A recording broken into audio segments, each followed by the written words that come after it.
तुम्ही पाहत आहात MCN न्यूज मराठी। बुलढाणा जिल्ह्यातील शेगाव तालुका अंतर्गत येणाऱ्या जनाई माता संस्थान माटरगाव यांच्या वतीने कलश स्थापना वर्धापन दिनानिमित्त शिवमहापुराण कथेचे आयोजन करण्यात आले आहे। निर्मलाबाई विश्वनाथ कटोणे यांनी आयोजित केलेल्या या महाकथेचा शुभारंभ 7 रोजी झाला असून 14 मे रोजी या कथेची सांगता होणार आहे।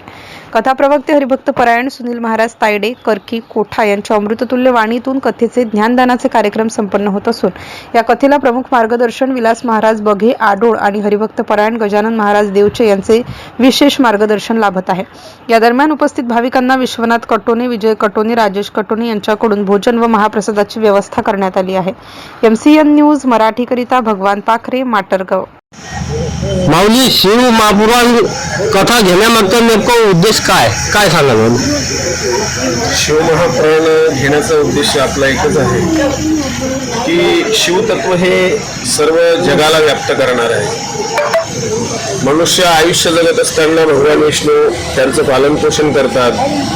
त्यांना निर्मित करणारे ब्रह्मदेव म्हणजे विधाता म्हणून त्या ठिकाणी आहेत आणि ज्याच्यात पुन्हा आपल्याला समाविष्ट व्हायचं आहे म्हणजे मुक्ती प्रदान करून घ्यायची असेल तर आपल्याला शिवतत्वाशी एकरूप व्हावं लागेल, तद्वतच आपल्याला मुक्ती प्राप्त होऊ शकते। संत महात्म्यांनी बोललेल्या वाणीनुसार आपण ज्या मुक्तीसाठी या देहामध्ये तळमळ करतो ती मुक्ती कशी मिळू शकते तर ते शिवतत्व स्तवन केल्याच्या नंतर आणि शिवपुराणातील कथा श्रवण केल्याच्या नंतर शिवपुराण म्हणजे हे नुसतं शिवपुराण म्हणून चालणार नाही तर शिवपुराण म्हणजे साक्षात महादेवाचं स्वरूप आहे। या स्वरूपाला या ठिकाणी विराजमान करण्याच्या पाठीमागचा मुख्य उद्देश असा आहे की आदिशक्ती जननी जगत्रय जननी माता आहे जी 51 शक्तिपीठामध्ये या ठिकाणी विराजमान झालेली आहे। त्यातून आपल्या महाराष्ट्राच्या पावनभूमीमध्ये 3.5 शक्तिपीठ हे विराजमान आहे।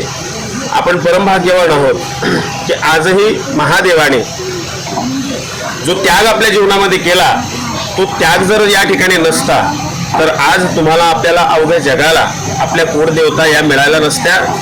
कुळदेवता मिळण्याचं एक मुख्य कारण आहे की महादेवाने आपल्या उग्र स्वरूपाला सावरलं आणि त्या ठिकाणी भक्तांचं कल्याण होण्यासाठी भगवान विष्णूंनी सांगितलेल्या वचनानुसार त्या ठिकाणी अवघ्या जगाचं कल्याण हितार्थ माता सतीच्या देहाला समर्पण केलं आणि स्वतः विष्णू भगवंताच्या दूतांनी सुद्धा भगवंताने त्या ठिकाणी 51 त्या ठिकाणी तुकडे करून आपल्या भक्तांना आपल्या पार्षदांना या भूतळावरती टाकलं आणि ज्या ज्या ठिकाणी एक एक तुकडा पडला त्या ठिकाणी 51 शक्तिपीठाची स्थापना झाली।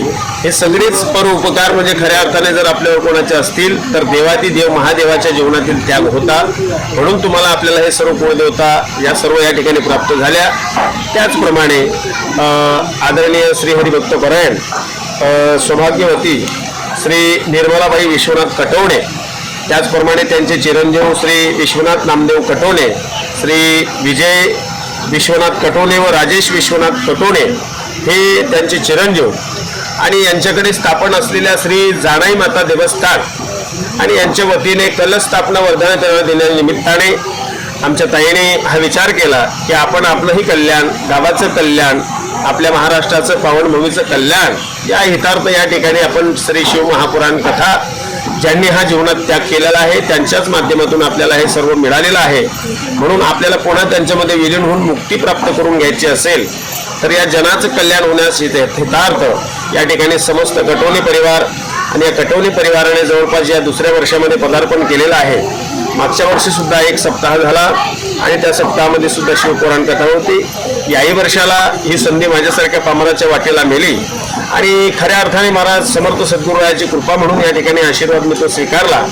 हे आमच्या आदरणीय हरिभक्त परायण महाराष्ट्राचा वैभव उच्च अशा प्रकारचे गायन कोकिळा श्री आदरणीय हरिभक्त परायण विलासजी महाराज बघे आडोळ महाराजांच्या माध्यमातून ही सेवा माझ्यासारख्या पामराच्या वाटेला आली आणि यथासांगप्रमाणे जशी मला ती सांगता येते त्याप्रमाणे श्रोत्यांना देता येईल त्याप्रमाणे मी देण्याचा प्रयत्न करतोय। त्याचप्रमाणे या सप्ताहाचं मार्गदर्शन म्हणून विलासजी महाराज बघे आडोळ यांचं फार मोठा असा शहाचा वाटा आहे। त्याचप्रमाणे गावातील असणारे परमादरणीय श्री हरिभक्त परायण त्यांचं प्रथम दिवशी कीर्तन सुद्धा या ठिकाणी झालेलं आहे।